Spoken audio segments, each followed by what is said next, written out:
Por eso, cuando en 1913 Rockefeller inaugura la Reserva Federal, el invitado de honor era Rothschild, y en la inauguración, en su discurso, dice: denme el manejo de la moneda y hagan las leyes que quieran. Este es el criterio con el que se maneja el mundo en este momento. Si no va a explotar la naturaleza. Porque el socialismo, cuando se ha intentado desarrollarse espontáneamente, como dices tú, yo no creo que sea espontáneo, yo creo que es obligatorio, es contra la voluntad de los pueblos, pero vamos, ¿por qué no ha llegado nunca el comunismo?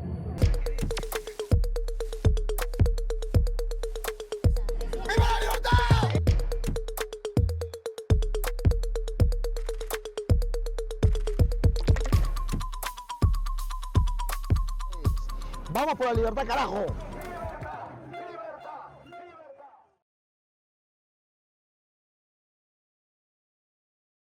Por supuesto, no se escapa a ninguno de los que me están escuchando que existe un gobierno mundial, una gobernanza mundial, que elegantemente se llama Nuevo Orden Mundial.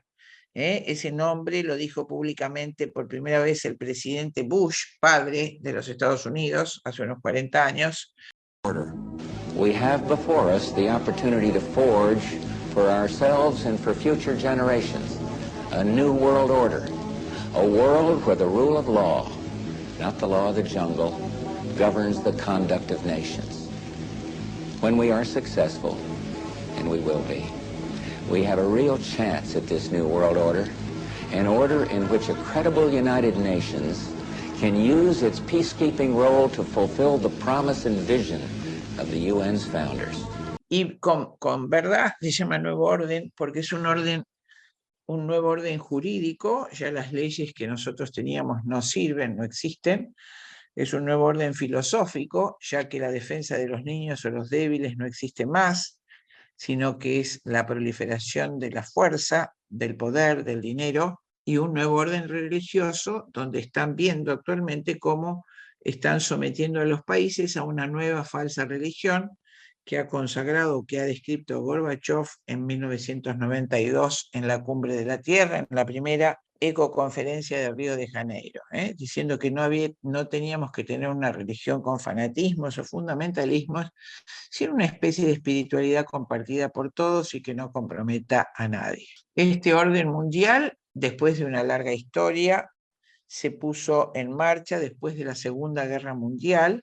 Este nuevo orden mundial entonces tiene estructuras de gobierno que se fueron estableciendo a lo largo del siglo XIX y del siglo XX, y finalmente quedó establecido en el eje geográfico Londres-Nueva York. Hay un antecedente, esto se remonta al año 1901, cuando muere la reina Victoria. Inglaterra llevaba casi 5 siglos de hegemonía y, temerosa de perder su poder, porque había surgido el poder, una nueva potencia en Rusia zarista, Alemania estaba también emergiendo como potencia, Francia también peligrosamente, entonces Inglaterra decide asociarse a sus coronas hermanas, Holanda y Dinamarca, y a las grandes fortunas que hasta hoy ellos llaman los plebeyos, ¿no es cierto? Me refiero a la familia Rockefeller, Rothschild, Morgan, Harrison, los que podemos llamar los varones del robo. Y por primera vez en 5 siglos, la administración del poder es cedida graciosamente por su majestad a la familia Rockefeller.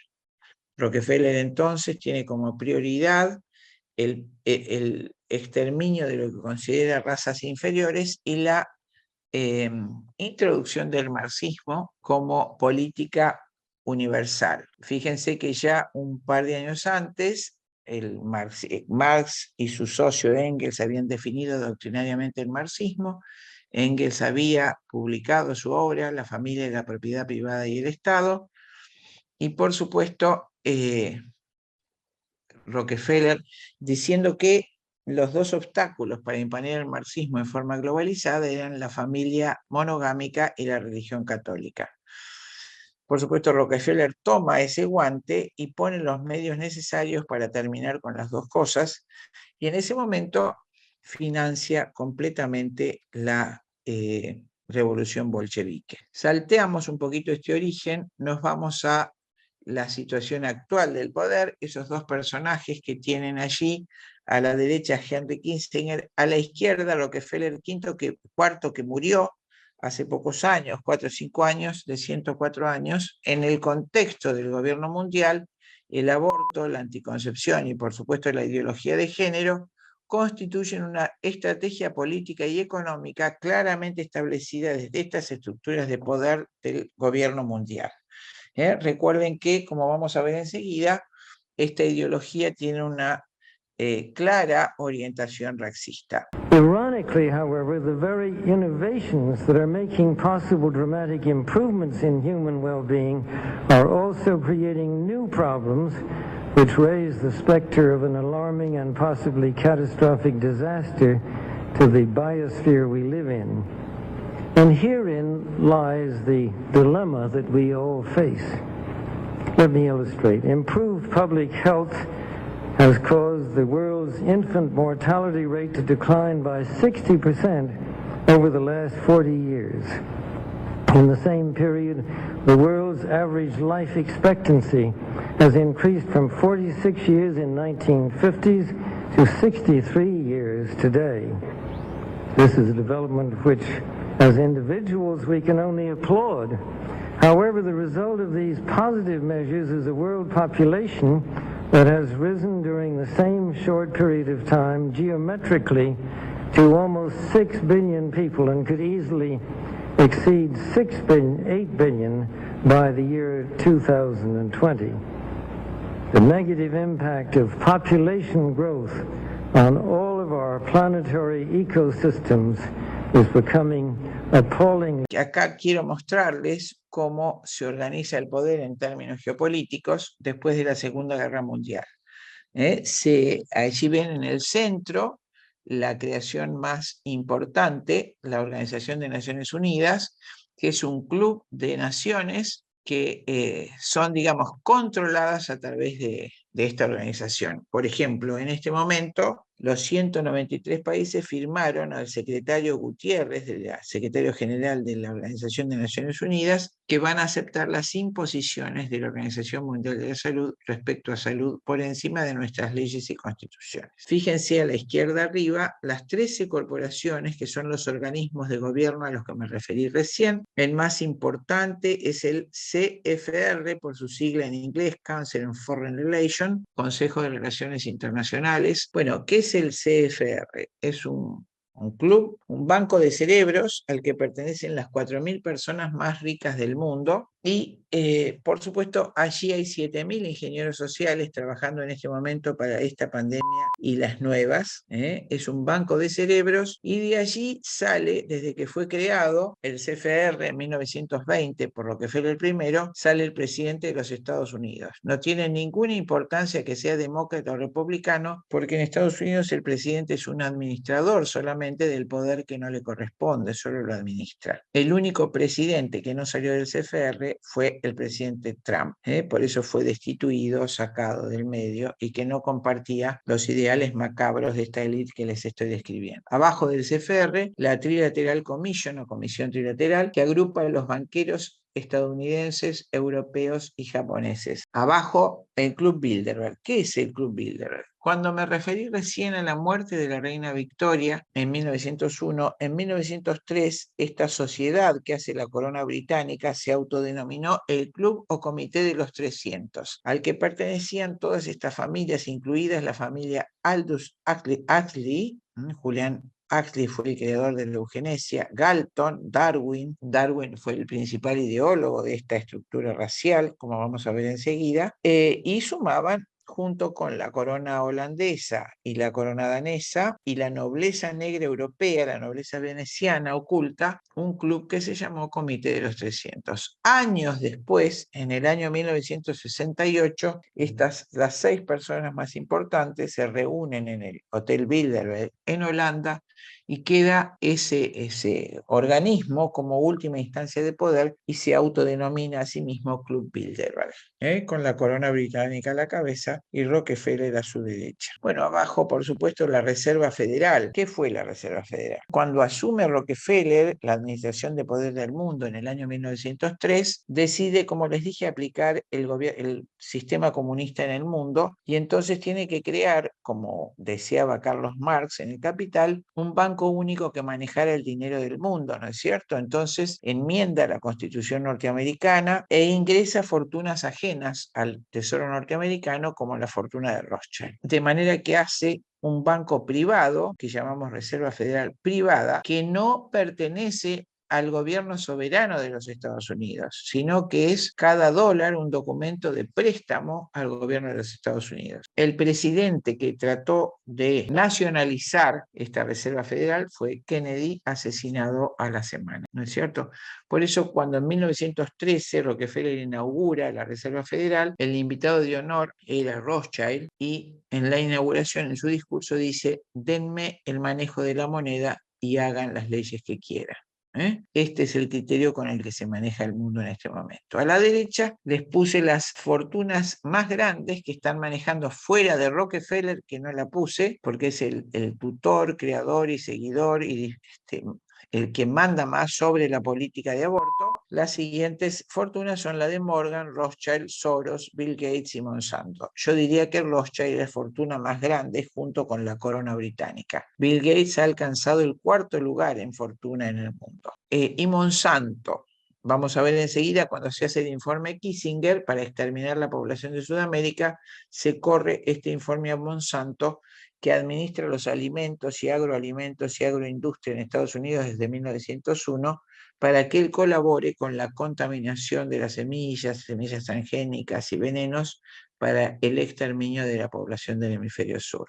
Y a la derecha tienen los organismos internacionales de crédito, Fondo Monetario, Banco Interamericano de Desarrollo, Banco Mundial, BIRD, etc. Fíjense cómo es un préstamo de estos organismos internacionales de crédito. Es una usura abierta porque se basa en intereses exponenciales que son incorporados al capital. Primero se tienta al presidente de turno, sea constitucional o de facto, con grandes cantidades de dinero, casas en Monte Carlo, cuentas en Suiza, y entonces el presidente se aviene a tomar ese préstamo, que es el minuto fatal para ese Estado. Entonces, por supuesto, para que ustedes tengan una idea, Jorge, es como si yo te presto a vos 100 pesos y es lógico que al año siguiente yo te pida que me devuelvas 120 pesos. 20 pesos es el interés normal, ¿no es cierto? Es lo que yo dejé de ganar en mi negocio al no usar esa plata en lo que yo hago. Pero si yo te doy 100 y te pido que me devuelvas 1000 porque a mí se me da la gana, por supuesto, eso es un delito de usura que desde que existe el derecho romano estaba hasta hace pocos años considerado un delito en nuestros códigos, ¿no es cierto? Fue sacado de los códigos penales, ya no se considera más delito para legitimar la usura del préstamo. Por supuesto, te doy 100, te exijo, Estado peruano, que me devuelvas 1000, y como no me podés devolver 1000, te obligo a que tomes 10.000 para devolverme aquellos 100. Entonces, todo ese interés lo voy incorporando año a año, de manera que es imposible que pagues la deuda externa. Entonces, llega un punto en que los estados, como la Argentina, tenemos abocado todo el Producto Bruto Interno al pago de los intereses. Entonces, para asumir o afrontar los gastos internos, el presidente de turno tiene que pedir otro préstamo, y para que se lo concedan, firma cláusulas en las que se impone a ese presidente implementar la agenda de género, el aborto, la homosexualidad, etc. Así se hizo con nuestros países desde 1945 hasta ahora. El Banco Mundial lo crea Robert McNamara en enero 68 para dar préstamos para aborto. Es decir, nosotros nos endeudamos en préstamos con intereses altísimos para matar a nuestros hijos. Eso sería el resumen. La gran estrategia que ha llevado a nuestro continente a aceptar el aborto es justamente el tema de la superpoblación. Pero como se vio truncado porque los países centrales como España, como Francia, por ejemplo, que da 2.800 euros por nacimiento, premia a las mujeres, el presidente Putin da un premio de $9.500, 250.000 rublos, etc., no se puede sostener la superpoblación, inventaron el tema del calentamiento global. Vamos a ver qué dice el bueno de Bill. Por favor, lean con atención porque seguro que no va a haber sonido. El 10 de febrero del 2010, una conferencia de cambio climático dice que el anhídrido carbónico se debe a una ecuación A la derecha tenemos población, servicios de energía, por carbono emitido por servicio de energía. El anhídrido carbónico es el producto de esos 4 factores. Entonces, ¿cómo podemos hacer que esto pueda ser reducido a 0? El anhídrido carbónico, que es responsable del calentamiento global, tiene que ser reducido a 0. Echemos un vistazo. El mundo tiene 6.800 billones, pronto llegará a 9 billones.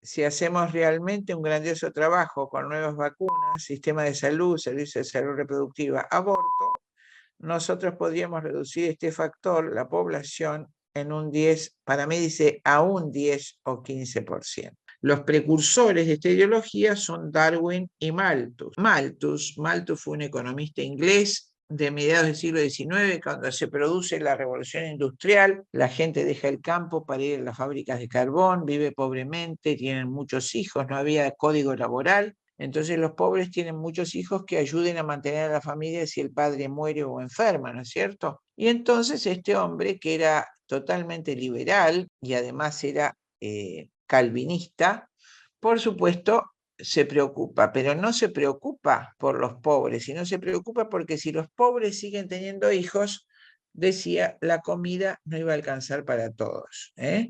Entonces, en una falsa profecía, elabora lo que se llama teoría malthusiana, la catástrofe malthusiana.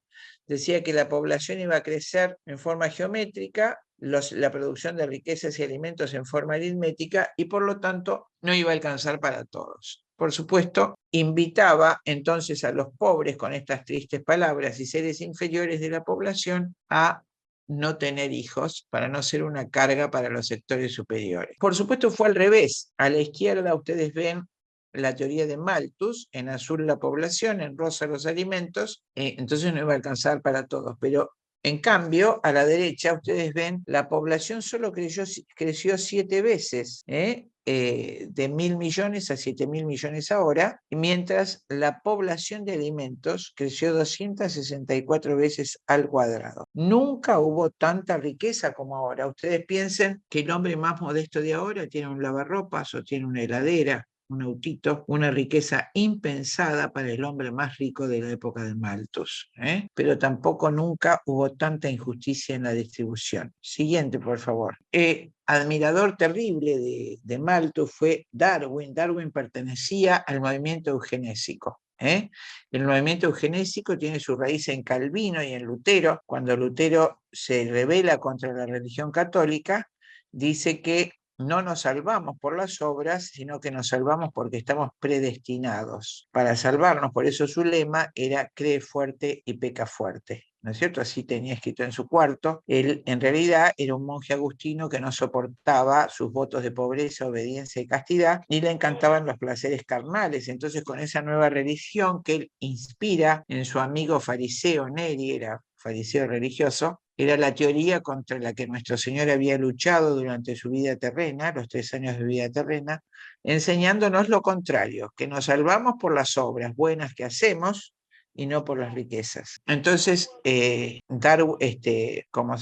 Lutero se rebela contra la iglesia, seguido rápidamente por los ricos, y Calvino, pocos años después, dice que efectivamente nos salvamos porque estamos predestinados, y el signo de la predestinación divina es la riqueza y el poder. Por eso, dice Calvino, nosotros somos ricos y poderosos, somos la raza elegida, somos el Israel de Dios. En ese momento el calvinismo es tomado por los Cromwell en Inglaterra, coronan a Isabel I, la hacen calvinista, y empiezan entonces justamente la cacería de gente de raza negra a su servicio. Pero bueno, esto introduce por primera vez en Occidente el concepto de raza superior. Así lo expresa claramente Calvino. Inglaterra toma este concepto, se hace un movimiento racista, eugenésico, que va a tener sus mayores exponentes en el siglo XIX con justamente Thomas Malthus y Carlos Darwin. Entonces Darwin un poco plagia la teoría de Lamarck y la escribe con un sentido racial. Él quiere demostrar que hay razas superiores y razas inferiores, y escribe su libro, El origen de las especies, del cual se desprenden 3 conclusiones. La primera es que todo se produce por azar. En el universo no hay orden, no hay orden natural y no hay tampoco ordenador. Todo es casualidad. Pero la conclusión de Darwin es que no hay orden, no hay ordenador y no hay creador. La segunda conclusión de Darwin es lo que ocurre ahora, lo que él llama struggle for life, la libre lucha por la vida. Los débiles deben sucumbir, dice Darwin, y los fuertes prosperar y procrear y dominar a los otros. Esto es el aborto, el fuerte destrozando al débil totalmente indefenso, por supuesto, y estas son las guerras que se están armando actualmente, la ley del más fuerte, totalmente anticristiana. Y finalmente, fíjense lo que dice, él era creador del movimiento eugenésico, profundamente racista. Entre todos los hombres tiene que haber una lucha abierta y no debe, por medio de leyes o costumbres, impedir a los mejores triunfar y crear el mayor número de hijos. En un futuro no muy lejano, las razas civilizadas exterminarán y reemplazarán a las razas salvajes del mundo entero. Esto es Darwin, y este movimiento que ha creado el aborto y el control de natalidad para nuestros países se llama movimiento malthusiano darwinista, y para lograr en la mente de los chicos la aceptación de estos principios se enseña como única teoría de origen del universo la de Darwin, que jamás fue comprobada científicamente. Aquí tenemos el gran personaje ejecutor de esto, que hoy hablaba con Jorge en la charla anterior. En 1974 este hombre eleva un informe al presidente de los Estados Unidos, que era el secretario de Estado, Henry Kissinger, el secretario de Estado de Richard Nixon, y también lo fue del siguiente presidente, que si no recuerdo mal fue Gerald Ford. Este hombre es el más influyente de los Estados Unidos después de Soros. El informe que eleva se llamó Implicancias del crecimiento poblacional para la seguridad de los Estados Unidos y sus intereses de ultramar. Conocido informe Kissinger. Fíjense por favor el título, Implicancias del crecimiento poblacional para la seguridad de los Estados Unidos y sus intereses de ultramar, más conocido como informe Kissinger. Bueno, por supuesto el tema central del estudio, dice, es la necesidad de acelerar el esfuerzo para combatir el crecimiento de población en el hemisferio sur. Estímulos crecientes, da estímulos crecientes para las familias pequeñas. Es imperativo evitar el aumento de población en los países preindustrializados. Es también necesario neutralizar el genio joven de las sociedades con alto índice de natalidad que pudieran rebelarse contra la explotación extranjera. Fíjense esta consideración. Cuando más joven es la pirámide demográfica, más difícil es manejar esas poblaciones. Los viejos ya están entregados y por supuesto es mucho más fácil cuando hay pocos niños, pocos jóvenes, manejar esa población. Dice el informe, deben modificarse culturas y creencias que se opongan a este control natal. Para llevar a cabo esta política de exterminio, olvidé transcribir, o a lo mejor estaba en la primera diapositiva, que al inicio del informe dice Kissinger que en el siglo XXI Estados Unidos carecerá de los minerales necesarios para su industria y que esos minerales están inexplotados en los países en vías de desarrollo, que si esos países alcanzan un crecimiento poblacional importante, será inevitable su desarrollo industrial. Desarrollo que debemos evitar a toda costa para que no consuman los minerales necesarios para los Estados Unidos de América. Bien, esta política demográfica se lleva a cabo con estos 4 pilares: el exterminio poblacional, la anticoncepción, la esterilización legal, la destrucción de la familia biológica y la globalización del aborto. No te olvides que tenemos una academia llamada Pedro Beltrán. En esta academia vamos a tener a Sara Winter, a Nicolás Márquez y a Agustín Laje. Ya hemos tenido a Micro Lucas y a Childa Brandolino. Así que si te quieres inscribir, acá te dejo el número, ¿ok? Y vean las promociones que tenemos. Por otro lado, estas son las publicaciones que tenemos en la librería y en la editorial Liberty, ¿ok? Una editorial creada para hacer la batalla cultural contra la izquierda más recalcitrante. Le publicamos a liberales, a gente de derecha, de nueva derecha, libertarios que quieran dar a conocer. Tú también puedes publicar con nosotros, escríbenos a este número para comprar los libros o para que quieras publicar tu libro con nosotros también como editorial.